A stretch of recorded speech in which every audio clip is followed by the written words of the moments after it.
cloud on this one. Great. Nina, are you good recording on your end?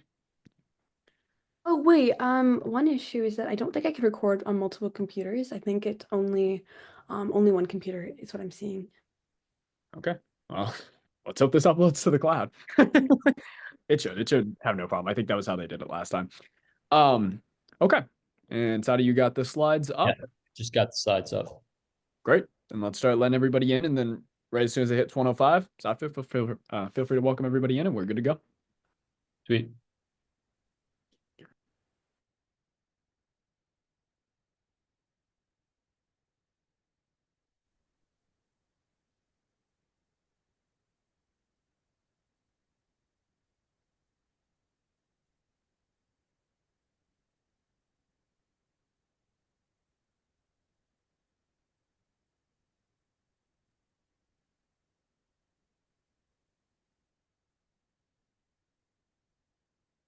Hi there, everyone. Thank you so much for joining us. We're just letting in a couple more attendees, and we're going to get started in just about a minute with our introductions, and then we'll dive right into our panel. But thank you so much for joining us in the meantime.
All right, so welcome everyone to our second panel of the Inside Aging series with Nucleate.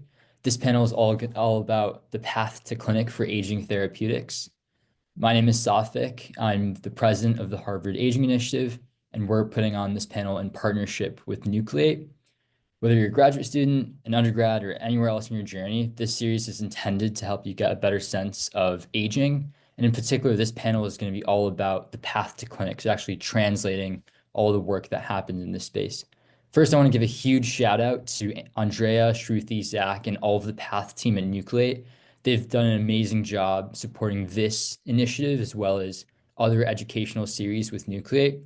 Of course, huge thank you to our speakers. So we have Nir, Joan, and Mitch, and we'll introduce them briefly. Thank you as well to Sean, our moderator, and then Nina, who's our co-leader for this initiative. Briefly, two quick updates. So we have currently two more panels planned coming up after this. So on the 7th, we're going to be talking about computational tools in the aging space. So this includes aging clocks, which might be used as biomarkers. And then on the 12th, we have an exciting panel focused on venture capital and startups in the longevity biotech space. We also have a resource guide out. So this is all about an overview of the aging field. It's sort of coming right after our first panel, so in relation to that. And then shortly after this panel too, we'll make a second resource guide about the path to clinic available. All right, so with no further ado, I'd like to now introduce our distinguished speakers for today. So first, we have Dr. Nir Barzilai. He's the director of the Institute for Aging Research at the Albert Einstein College of Medicine and the director of the Paul F. Glenn Center for the Biology of Human Aging Research and of the National Institute of Health's Nathan Schock Centers of Excellence in the Basic Biology of Aging. He's the chair of aging research, professor in the departments of medicine and genetics, and a member of the Diabetes Research Center and of the divisions of endocrinology and diabetes and geriatrics. So a long list of positions. He is currently leading an international effort to prove drugs that can target aging, specifically the Targeting Aging with Metformin trial. This is known as the TAME trial. So he's working with different groups to prove this approach in humans and then expand efforts to delay aging and its diseases in humans. Next, we have Dr. Joan Manick. She's the Chief Executive Officer and co-founder of Tornado Therapeutics. They're developing next-generation mTOR inhibitors to treat aging-related diseases. Prior to joining Tornado, Joan Manick was the head of research and development at Life Biosciences, a biotechnology company advancing treatments for age-related diseases by targeting aging biology. Prior to Life Biosciences, Dr. Manick was co-founder and chief medical officer of Restore Bio, and that was a spin-out of a clinical program targeting aging biology that she led as an executive director at the New Indications Discovery Unit of the Novartis Institutes of Medical Research. Prior to Novartis, Dr. Manick was a medical director at Genzyme, working in multiple therapeutic areas, and she was also a faculty member at Harvard Med School and UMass Med School. Her NIH-sponsored laboratory focused on the role of protein S-nitrosylation in physiology and pathophysiology. And our last speaker, Dr. Mitchell Lee, is the CEO of Aura Biomedical. So this is a pharmaceutical company focused on identifying healthy aging therapeutics and understanding the connections between aging and age-related disease.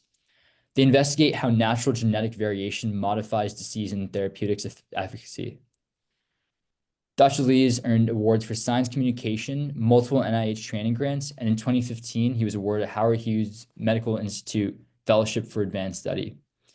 Dr. Lee was the founding chair of the American Aging Association trainee chapter and served on the executive committee and board of directors for AGE.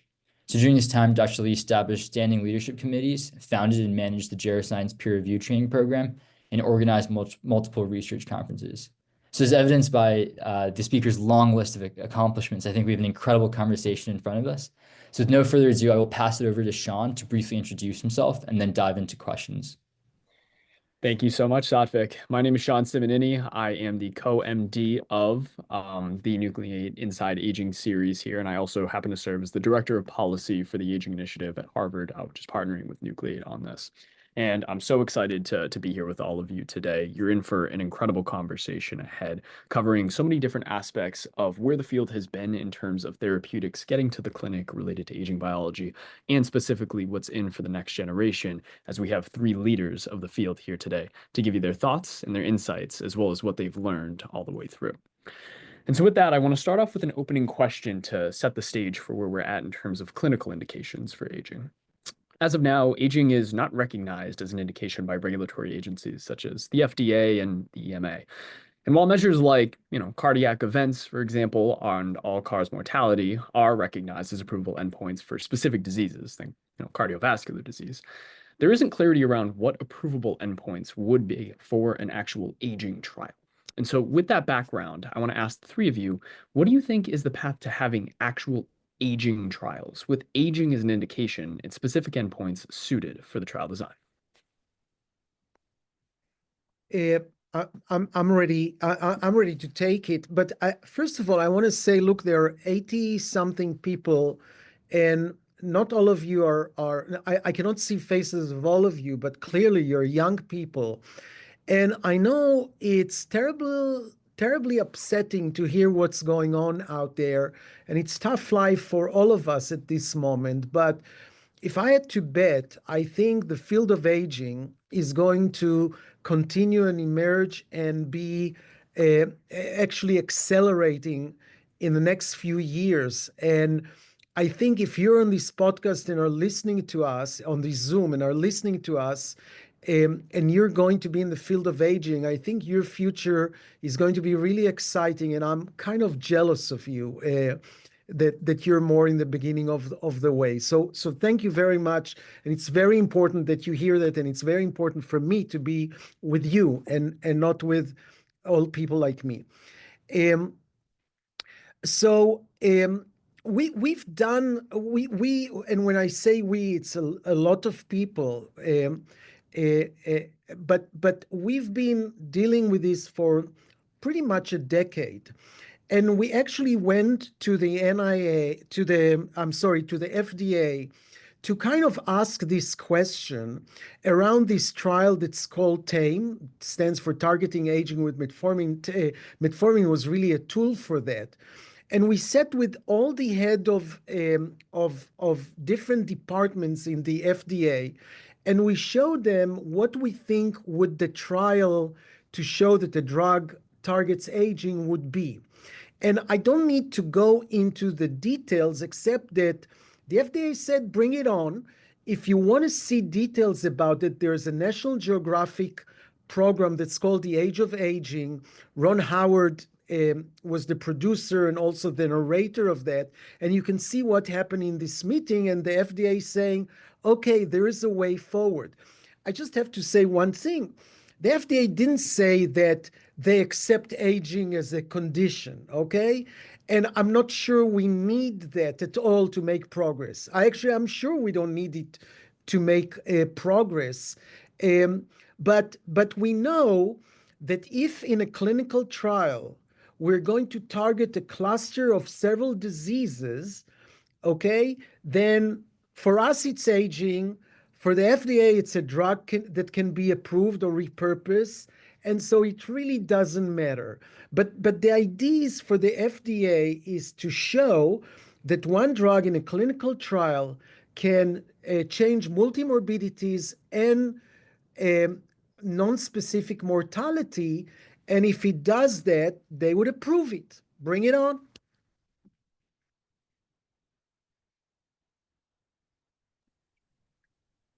Awesome. Joan or Mitch, would you like to chime in? I can, Mitch, if you don't mind, I'll follow up with what Nir said.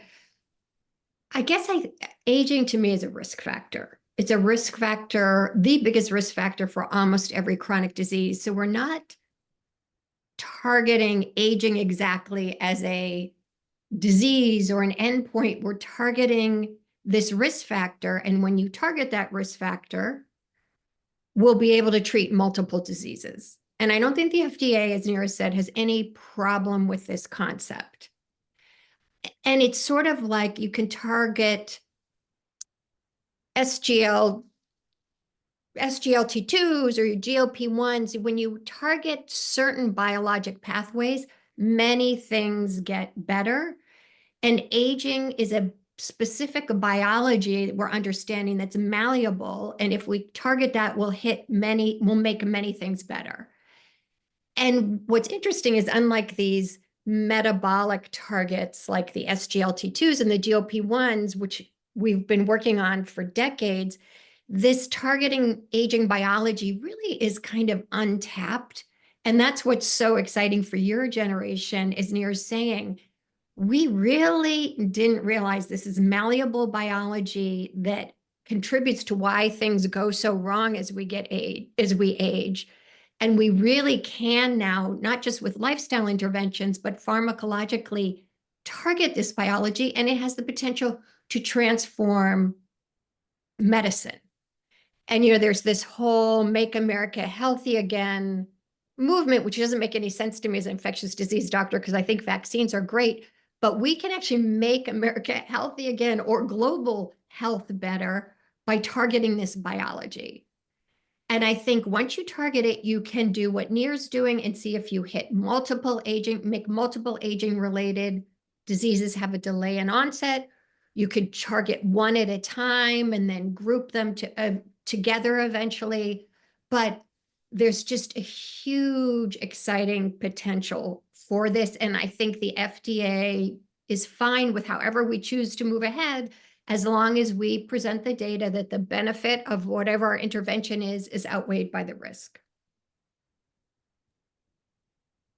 Yeah, I'd go ahead and jump in after that. Such an awesome contrast between these two individuals. So on one side, Nir is kind of thinking about composite multimorbidities and how we can really try to aim at aging as best as we can in the system that we have today. Joan really describes what is very common in biopharma, longevity biotech today, which is leveraging the potential power of gerotherapeutics to target particular diseases and then get points on the board and expand from there. So those are really kind of the two best approaches that we have right now in terms of thinking about how we move these kind of interventions forward for humans. Another kind of pathway to go forward on that is really to aim at aging itself and potentially even utilize other organisms like companion pets. Dogs that age faster, you can see the signal quicker. You know, or a biomedical, we kind of keep it a little bit simple in terms of what our goals are. We want to find things that extend healthy lifespan and then figure out how we apply those both in this climate and towards the broadest goals of extending healthy human lifespan for everybody. You know, the challenges with a multimorbidity is you don't get to see the actual endpoint of extended healthy lifespan. You know, there's no will or enthusiasm or, you know, kind of long-term thinking in terms of kind of putting together a Framingham study for aging. And even if there was, what would be your intervention? What would be the best, most promising intervention we have today that we would want to put into a long-term study like that? The other flip side that's a limitation in biopharma longevity biotech is there's not a clear pathway that goes from a disease indication, label expansion, then going to health use in healthy individuals for all. So these are really kind of the two different ways of solving this issue. And you're really hearing from two leaders in this space. It's really cool to be able to both be here as a participant and also lend my voice in this. So I would say, you know, moving forward, thinking about being a little bit more broad in our applications, thinking about how we get points on the board, showing the value of these interventions, gaining public momentum and trust around them, and then letting that kind of leverage us to move forward into these biggest, broadest goals of extending healthy human lifespan simpliciter. Thank you very much, Mitch. And we'll be coming back to you a little bit later to hear about Aura's platform and how you've been taking that on. But Nir, I'd love to go back to you just for a second, and specifically in relation to this idea of endpoints and how we think about designing those in relation to trials. I was wondering if you could talk a little bit more about your leading work with the TAME trial. And I know you mentioned it briefly. And I would love it if you could speak specifically as to what the mindset was going into that, on how you defined what the endpoints were, how you were working with the FDA to operationalize those, and potentially some considerations that the attendees here could take into account if they're thinking about looking into aging therapeutics or gerotherapeutics in the clinic one day themselves. Well, you know, the template, it's all published. The template is out there. And I think it will be kind of boring to answer you now, because I have a better answer for a little bit different question, right? Because metformin is about repurposing a drug, and there's really there are 14 drugs that have been given to mice and rats and extended their lifespan. And for years, we're looking at the data that is emerging from those studies. And we had a scale of 12. 12 is most probably going to work very well for individuals, okay? But by the way, every FDA-approved drug will save 100 and kill 3, okay? We haven't been really good about that. We are trying to get better at choosing those 100 and avoiding those 3. And with an AI and with knowledge, we'll be better at that. But there are 4 drugs that are scaling 11. And what do I mean 11 or 12? And what do I mean scaling? From a preclinical perspective, you give it to cells and you see that it changes those hallmarks of aging, right? I mean, we kind of didn't say the word so much. We talked about it, but they're hallmarks of aging. And what's interesting with hallmarks of aging, it happens when you age, but then when you fix it in animals or in humans, everything get better, but they're connected to each other. You know, with metformin, you can fix metabolism, but you also improve immunity. okay, just as much. So they're connected to each other. And so you want to show that they target the hallmarks of aging. You want to show that in preclinical study, they improved health span and lifespan of animals. That's 6 points for now. I think we're going to change it to only 3. And the other 6 are what happened in this drug that was developed for one purpose and showed to prevent variety of other disease. And what happened to a drug that was designed for one purpose and changed overall mortality? And the 4 drugs that showed it very convincingly are SGLT2, metformin, biphosphonates, and GLP-1 agonist. And the point here is that those drugs, by the way, probably Lilly is going to do a TAME study. But the point here is that any doctor can repurpose a drug legally. Okay? We are trying to set up a communication with a lot of people involved and agreeing. Okay, if somebody comes to you and say, listen, I'm feeling old, I'm walking slower, I don't know, can I have something? Is which drug would you give them? But any doctor can give this drug. So in a way, we have 2 paths. One is the legal path of FDA approval of repurposing a drug, but the other is we can, in longevity clinics, people are considering to use those drugs. We want only MDs to give those drugs, and we want to be responsible about it, but we want to give them a little bit information of what drug would you choose to what patient, what's the go, what's the stop situation, and just make it part of what we do, because otherwise we get old before we have the solutions. Thank you very much, Nir. And I think that's an incredible insight, right? How we even think about the evolution of these targets in relation to the hallmarks of aging. How are we defining those endpoints? It's something that I think the field has still a lot of work to do in terms of how do we evolve those understandings? How do we come to that consensus? And then eventually work with policymakers and regulators to develop this class and eventually help patients, being the biggest goal of all. So thank you so much for your insight there. Going back to the full group, I want to move a little bit towards some of the roadblocks that are currently facing the field of aging therapeutics writ large. And I know we've talked a little bit about the idea of indications and how we design endpoints, but I would love to know your thoughts, whether it be across science, regulatory paths, or even financial incentives. What are some of the major roadblocks that either you've come across in your own work or you might foresee coming up for future scientists and bioinnovators to actually getting drugs for age-related diseases and aging to the clinic and eventually to the market?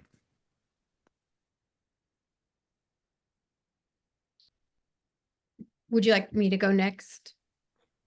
However you'd like to go, we can start with you, John. Yeah.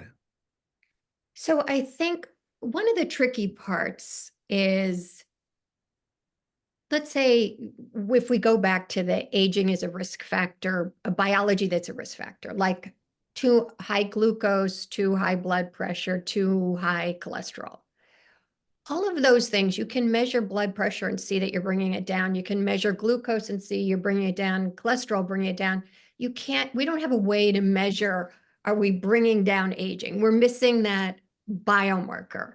So we can measure, are we inhibiting mTOR, for instance, but is that the right dose to inhibit aging? We can't see at the moment. So all we can do is say, well, if it's the right dose, we should be getting a clinical benefit, and yet we have to wait and see if we get that clinical benefit. So that's one of the difficulties. Another is that aging tends to progress over a very slow period of time. So, if you ask me I'm 66, how am I different than when I was 65? I can't tell you. And yet I know if I look at myself when I was 55 versus 66, I have more wrinkles and something's going on, but I can't tell year to year what it is. So in a clinical trial, it's even if you're stopping that progression of aging, it's really hard to measure over a reasonable time frame because you don't want to spend initially tons of money on a long trial You want to be able to get a readout more quickly. So that's another one of the issues. And then I think a third issue is there's much too much hype in this space by non-credible influencers who are giving all sorts of advice based on data that just isn't scientifically solid. And because of that, that sort of lack of credibility can start affecting those of us in the field who are trying to do serious science. So I think sort of tightening up the quality of what is sort of given to the public and not saying stuff that just doesn't have scientific data to support it will help us. Absolutely. Thank you. Mitch, we can go to you next. Sure. So, yeah, what I would say one of the biggest limiters and roadblocks is a lack of good quality candidates to move forward. You know, that is a chicken and egg problem, as Joan mentioned. You know, what is a good candidate? How do you measure that? How do you verify that it's good? We don't have good ways to show and verify and validate biomarkers, so it's hard to figure out what the best candidate is.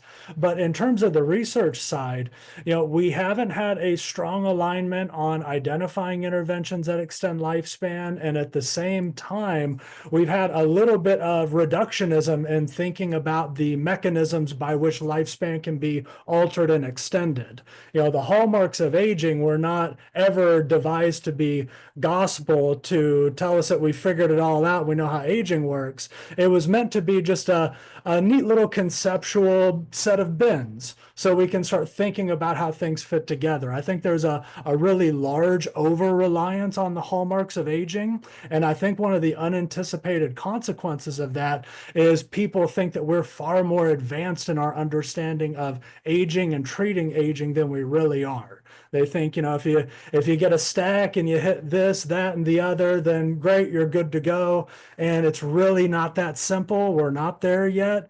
And by focusing on hallmarks of aging, we miss other targets. You know, we're only going to be circling around the same set of targets and interventions if we don't get ourselves out of this target-based reductionism kind of mindset that we're in today.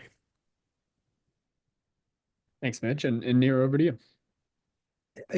I just want to, first of all, I agreed with all Joan's comments, including, and by the way, the one thing I'm really actively I'm the president of this Academy of the Geroscientists, the Academy of Health and Lifespan Research. Joan is a member there. And as a president, on one hand, I want to show that we're really excited that we are making progress and we can make more progress. On the other hand, it's the noise that's really incredible. And the noise has two ways to work. On one hand, you know, people are hearing me a lot because I'm commenting about Brian Johnson, okay? So on one hand, this noise is bringing us into the field. On the other hand, our really core mission is to just be responsible. What Mitch said is also right, but I don't want to overstate the fact that the hallmarks of aging are targets, but the hallmarks of aging are not the mechanism of aging, right? If you're talking about rapamycin, then okay, mTOR levels increase with aging. And with rapamycin, you can decrease them. But why mTOR levels are increased with aging? Genetic instability increase with aging, and maybe we can change it. But why does that increase with aging? Mitochondria problem happen with aging. Autophagy happens with increase with aging. We can fix it, but why does autophagy? So I think we're saying the same thing, but I don't want to underestimate. All of those are good targets, but those are not the mechanism of aging, and we have to find more and better. Absolutely. I think, again, going back to the points that all three of you made about how do we actually understand what these upstream processes are? What actually are we talking about when we say we're targeting aging? And I think that has downstream effects as well for when we're talking to the FDA, to regulators, and as well for biotech entrepreneurs to really clearly define that mission. What is the line between the actual respectable science that we're trying to do to help people, and what is snake oil salesmanship, what is trying to just sell a supplement, right? There's a lot of work that needs to be done, I think, both in the public field, and I'm sure the three of you might agree that there's a lot of work that needs to be done even within our concordance and work with other scientists. And so I think that's something that, as we have so many upcoming scientists, both in academia and also in biotech, interested in this space, these are some of the discussions that are important to keep in mind, and some of the perspectives that I'm glad you all get to hear today from some of the leaders who have been here and who have been doing this.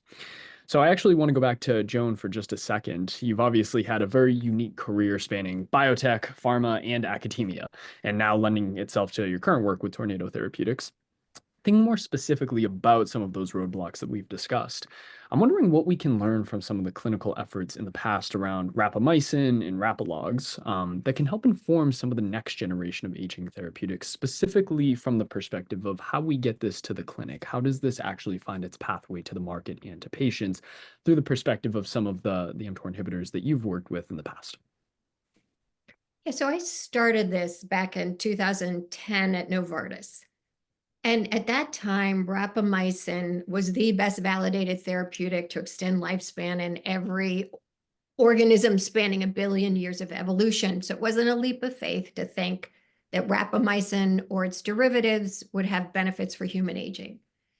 But at that time, people were scared it's too dangerous because rapamycin was used at relatively high dose in cancer patients and transplant patients that had a lot of side effects.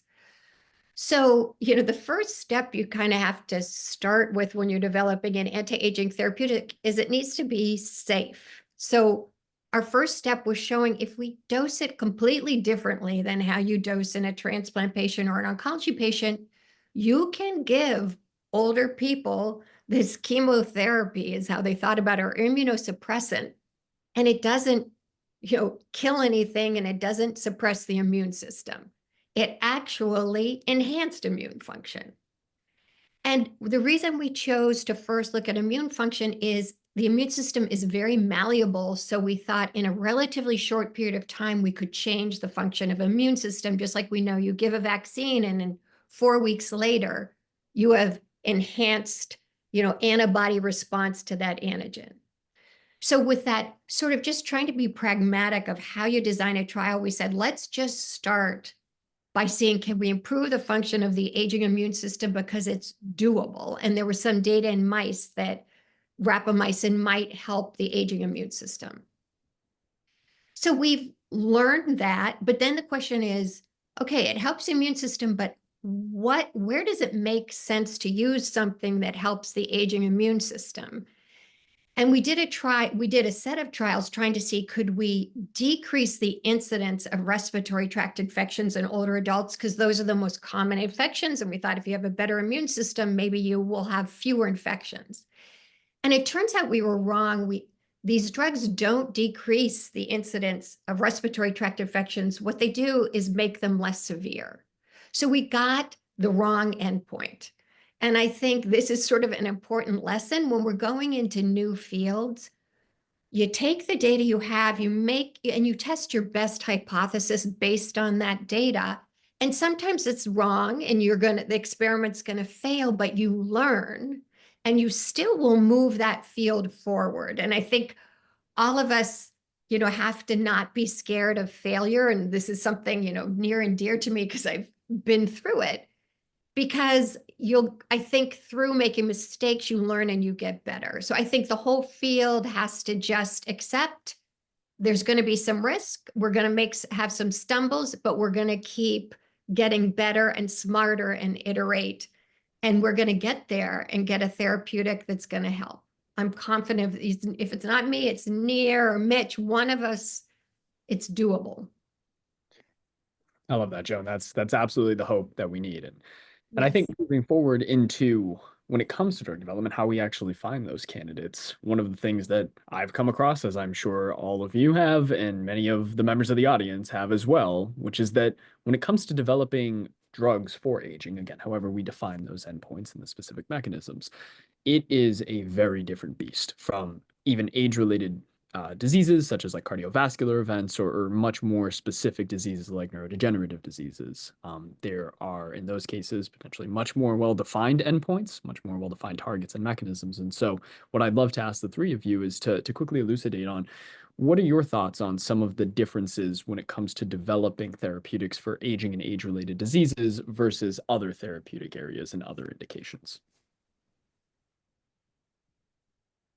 Joan, you're expert in that. I was saying it was Mitch's turn. Since Mitch, you want to start? Sure, I'd jump in. So on that, what we really see today in terms of biopharma longevity biotech is we are really picking up the biopharma playbook and thinking about how we can utilize it in this way. We've got a set of targets that we believe in, these hallmarks. Find something that hits a target or devise an assay to find something that hits that target and then move it forward into a particular kind of indication. And there's just large challenges with those kind of studies, and we've seen over the last 30 years across biopharma how the target-based approaches are a bit challenging. And as we've been kind of talking about, dosage matters. Like you think about, somebody told me lately that a drug is more akin to like a genetic allele than like a full loss of function or a full overexpression. It modifies it in just a way. So by devising a target-based assay, hitting a hallmark of aging, you're not sure if you're in that Goldilocks zone. If we found something that inhibited mTOR highly effectively, it may not be a very good therapeutic. So really getting back to what has been the excitement and the motivating kind of impetus of this field is that things extend lifespan, and that's remarkable, and healthy lifespan at that. So figuring out how we really marry those two, how we're able to do that. And there's even a little bit of misalignment in biopharma longevity biotech to do longevity and healthy aging studies, because all the data goes into a big FDA package and it all goes to the FDA in one shot. So you want to make sure it's clean, consistent, and economically produced as well. So we've got some odd misalignments that are aiming us towards biopharma longevity biotech right now is what I would say. I'm so excited to hear the other panelists.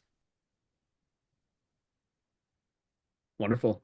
Joan, since this is your area of expertise, would you like to go next? So I want to make sure I understand the question. This is having aging as the sort of indication. What was the question? Yeah, so very specifically, what are the differences between, say, developing a therapeutic for aging to say that that is your target or age-related diseases, as opposed to other therapeutic areas, say neurological diseases, cardiovascular ailments, specific genetic diseases, et cetera, et cetera. So first of all, lots of therapeutics are aimed at aging-related diseases, COPD, heart failure, Alzheimer's. But I think what's different here is a couple things. One, if we're targeting biology of aging, we have the potential to prevent the disease rather than just wait till you have it and treat it. And two, there are conditions that none of these other areas are hitting, and that are really important, such as frailty. Like, what are most of us scared about when we get older? We don't want to be demented, and we don't want to be wheelchair bound and not be able to move and participate in life. We're putting a lot of research into the dementia area, but like nothing is being done into why people get frail when they're old, sarcopenia. We have nothing. So targeting aging biology sort of opens up approaches to things like frailty that are complex, but have huge impact on almost every human eventually. And I think it's a challenge frailty is complicated, and we sort of have to deconvolute everything, all the biology that's contributing to that. But we have the best shot of anyone of actually being able to make a difference there. I just want to make one comment that has to clear some things, right? Because aging drives diseases, we want to treat aging before we get diseases, right? In my mind, when the FDA approves sarcopenia or frailty as an endpoint, it's really too late. Okay, we want to prevent those things, and so the way I look at what we're doing, for example, in the TAME study, it's really what we call a secondary prevention. It's okay at this point, right? It's okay, you're old, you already have the heart attack, you're a slow walker, um, and then we can give you something that will show in a clinical study prevents the next disease you're going to have. We're actually agnostic. In TAME, we're agnostic. We don't know, if your mother was diabetic and you're obese, we're going to prevent diabetes. But whatever you are going to get, we're going to prevent in a clinical study. And but the point is that we need to do it just like you give anti-cholesterol drug or treat hypertension before you have the stroke, right? And before you have the heart attack. This is how we have to look at it as a primary or a secondary prevention. The second point I want to make is, and I don't know if that was a confusion in the question, the biotechs really need a target of a disease. And unfortunately, we have things that can target aging, but they don't have a good target. But we need a target for a disease. And I think what will happen eventually, either people will do the TAME study, that's not expensive study actually, or people will repurpose the drug, just as we're saying there are already drugs that can be actually there are drugs that are being repurposed all over the world, but we can do it in bigger number and just show better effects. But please understand, the drugs that we're developing in biotech usually have a disease that we're targeting first, with the hope that okay, then they do other things. Absolutely. And I think, Joan, you made a fantastic point about the case of frailty, right? Incredibly complex, heterogeneous diseases. And with how much money that we've been funneling into certain aspects, but not others, it raises the question of how do we, as a community, invest in and support science that is focused on these various different elements of aging and not just being confined to one thread. And I think, your point as well about prevention is also a key component as well, right? When it comes to living healthier lives, how do we ensure that we're not just playing a game of whack-a-mole with different outcomes of these processes, but actually making sure that they don't get to that point of emergence as much as we possibly can. And so great points there. Mitch, I want to actually go back to you a little bit, because when it comes to this question of drug development writ large, as the CEO of Aura Biomedical, you've been thinking a lot about these high throughput assays and how we translate various drugs, including, I believe, in the repurposing aspect, if I'm not mistaken. And I think building off the previous question, when it comes to drug development for aging specifically, what are some of the limitations of these traditional biotech workflows that we've been thinking about? And also, how could we take advantage of some of the current ways that biotech has been operating? More specifically, I'd love for you to talk a little bit about how Aura's platform is seeking to improve the translation of these new targets into the clinic. Yeah, that's great. Yeah, so at Aura Biomedical, we do what we call phenotype first drug discovery. So we find things that extend healthy lifespan first, continue development, and then figure out how we apply them. In some cases, that can be towards biopharma applications, finding different disease indications that these things can be utilized towards. What we're really getting interested in at Aura Biomedical now is really thinking about expanding the use cases for longevity technologies in general. So we've talked about the challenges of biopharma longevity biotech.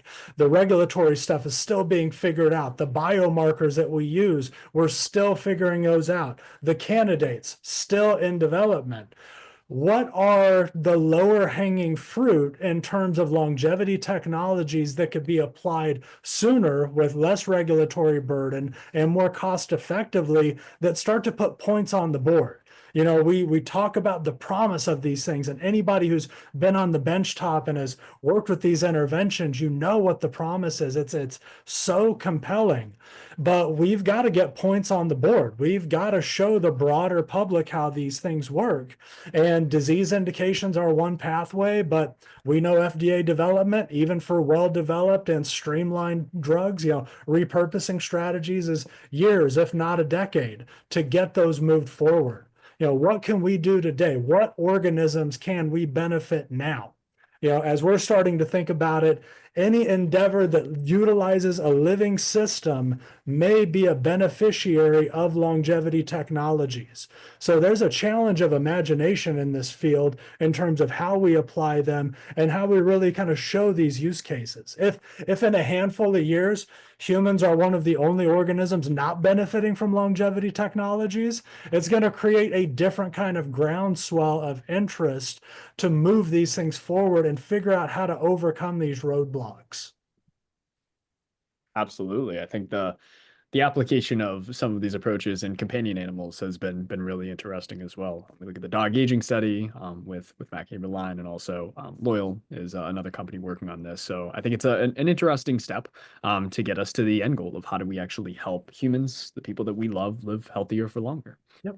Yep. So A lot of applications for small mammals. We know we can extend their lifespans incredibly effectively. So where are the places where we can put that to the test, and in a commercial sense as well?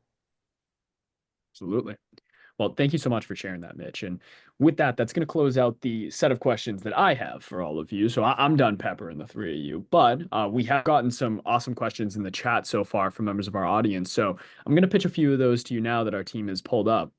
I think the first one is interesting. I would love in this answer from each of you to give me, I would love to hear a year, because I would love to just get the thoughts of where this falls, whether it's accurate or not. And then feel free to elaborate for a minute if you'd like in terms of where we're at in relation to that. But the question is, when do you predict that we will get the first intervention FDA approved for aging and longevity? And we'll go, we can go Near and then Joan and then Mitch. So I'll tell you the major challenge, and that was so surprising. The most surprising meeting I attended was at the AARP, right? So the retirement, right? Retirement, our target, was hosted by the National Academy of Medicine. John, you were there at this meeting? No. Yeah, Rafa, Luigi were there. And the title was social, some kind of society impact of geroscience, societal impact of geroscience. And it was a trap. So we are gerontologists, right? We're interested in gerontology. There are gerontologists of other kind that are the social scientists. And the social scientists pretty much said, you are criminal, you're doing something unethical by even talking about targeting aging. There are so many young people who we didn't care of, and you want to talk about the aging people. During COVID, you took the elderly and you put them in islands and you isolated them because you kind of decided that they are sick. So it was really interesting, but there's a lot of people, the elderly don't want to be called sick, and not all of them are sick. What, you're 60 years old and now you're sick?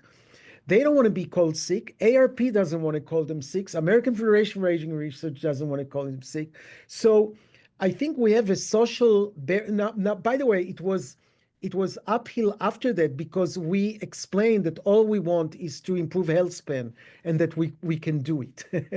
and we're doing it as ethically as treating any disease. Okay, if we're preventing disease, it's like we're treating this disease. So I think it was an uphill battle, but to have to understand that we need to do, I think we're more advanced at the science and at the biotech and at the pharmaceuticals. We're more advanced than actual telling the people that we can do something about it, have the journalists write about it, and prepare people to this idea that maybe we can do something about their aging. And by the way, a lot of it is through exercise, diet, sleep and social interaction. Okay, so I'm saying it just because this kind of prediction, which is hard to do because it's about the future, is not something that's so easy to do. But as I said, it's not so important either. I think our advance is going to be remarkable. There'll be steps, there'll be plateaus, but it's going to be incredible. I would just say one thing. In my mind, in 50 years, okay, this is my prediction. In 50 years, young people like you, so you're not going to be young then anymore, will have maybe an injection of substance or substances that will really affect your aging, and it will repeat it every few months or a year, and it will really delay your aging. And I'm saying 50 years because you cannot sue me then. I'm not going to be in for that. But I think that I think we're going to make progress. I think our maximal lifespan, that is 115 years statistical, is something that we kind of can go forward with. But there is a roof, so it's going to get harder and harder. And we'll make just progress as long as people are listening, as long as the science is really good. Awesome. Thank you, Nir. And I do want to emphasize as well that point about intergenerational collaboration and supporting other individuals, right? I think sometimes this field does fall into this idea of antagonizing aging, whereas in reality, it's about how do we work together to build intergenerational partnerships, support individuals as they age, and ensure that people are living healthy, free of afflictions and disease. That's at the core of all of this. So I really appreciate you making that point, Nir. It's a very important one to make. And so with that, I want to toss it over to Joan and then Mitch. So just back to a year, how many years? I would say realistically, because I think it was Mitch who mentioned it takes a long time to go through all the steps of getting a drug made, tox testing, phase 1, 2, 3 trials. But I think in 10 years, we will, whether it's through the TAME trial or through a drug that targets aging biology and treating something new, like whether it's, muscle aging or immune aging or ovarian aging, something we haven't, skin aging, where we really don't have anything, we'll have something. And whether it's going to be for multiple things like the TAME, or whether it's going to be the first piece of a puzzle because all of these targets should benefit multiple aging-related conditions, this is really feasible. And I would say to Nir, just one quick thing, the epigenetic reprogramming is so wild and it's real science. If they ever can get that to translate to a human where you actually reverse age, then I think that just like what is maximal human lifespan, God only knows. Did I say epigenetic reprogramming? I didn't say that at all. No, the 115, I was thinking that is right. Oh, yeah, To right. the epigenetic reprogramming, and then who knows? Right. Thank you, Joan. And Mitch, toss it over to you. Yeah, absolutely. So I'd kind of reframe it just a little bit.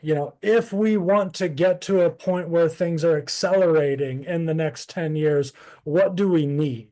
We need a series of moonshots. We need moonshots that are going to allow us to find new highly effective interventions and find the best new targets and combinations that can have massive potential in terms of extending healthy lifespan and, making us rethink what the maximum life expectancy should be. We need one of those. We need a Framingham study for aging at a very, very large level so we can get serious about collecting the data that we need. We have wearable technology today. We've got the means to do these studies in a way that nobody in the 40s and 50s when Framingham was launched could have even devised. It's easier for us now. There's a lack of, I don't know, maybe political will or economic will to do this, to do the fundamental work to capture the data. That would also allow us to find the biomarkers that we need. While we're finding the biomarkers, we can be bringing online the next generation of incredibly highly effective interventions. That can give us the opportunity to maybe push it forward where in 10 years we can be closer.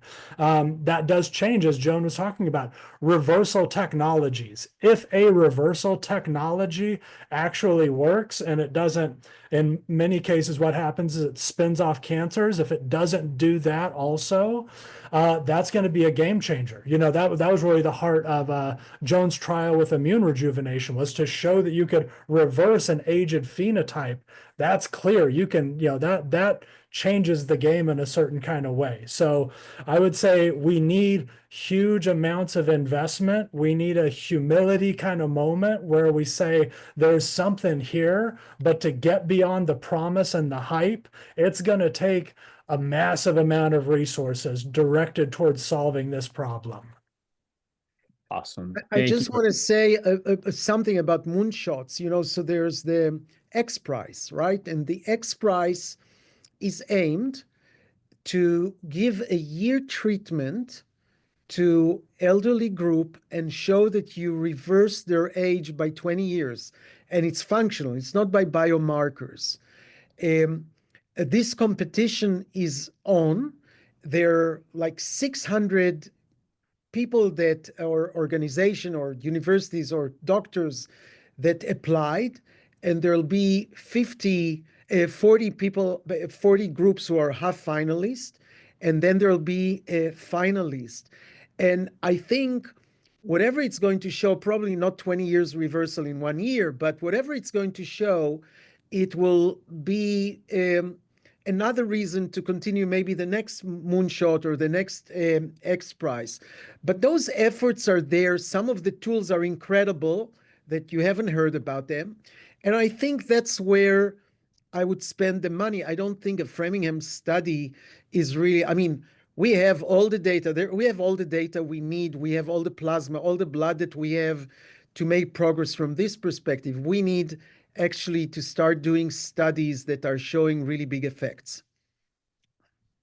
Well, thank you very much, Nir. And I think already, you know, we can tell there are still many unanswered questions about what the direction of the field is in the next 5, 10, 15, 20 years. And Nir, Mitch, Joan, I really appreciate you contributing your perspectives on this. Obviously, the three of you collectively have learned an innumerable amount of lessons over the years in your work, both in academia, but then also in biotech and even with regulators. And so I want to say thank you so much.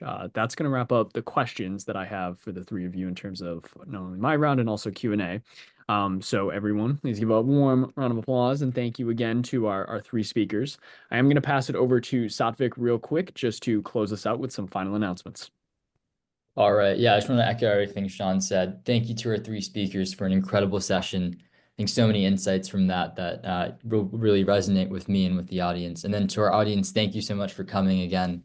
Yeah, so I just want to say, I want to encourage everyone to take these lessons and run with them. I think, you know, besides understanding the fundamental biology of aging, what really matters is clinical translation. So biotech, biopharma, you know, clinical development. So really like, you know, think about how our work in this space can contribute to that. And then we will have a upcoming resource guide summarizing some of the insights from this event and then some other links. So look out for that in the coming week or two. And then finally, I'd like to encourage everyone to join our next event on April 7th. So that'll be another exciting session focused on aging clocks, as well as computational tools, how AI is driving research and biotech in this space. So again, that will be on April 7th, and you can find the link on Nucleate's various socials. So thank you everyone again. And yeah, we'll see you next time. Thank you. Thank you, everyone.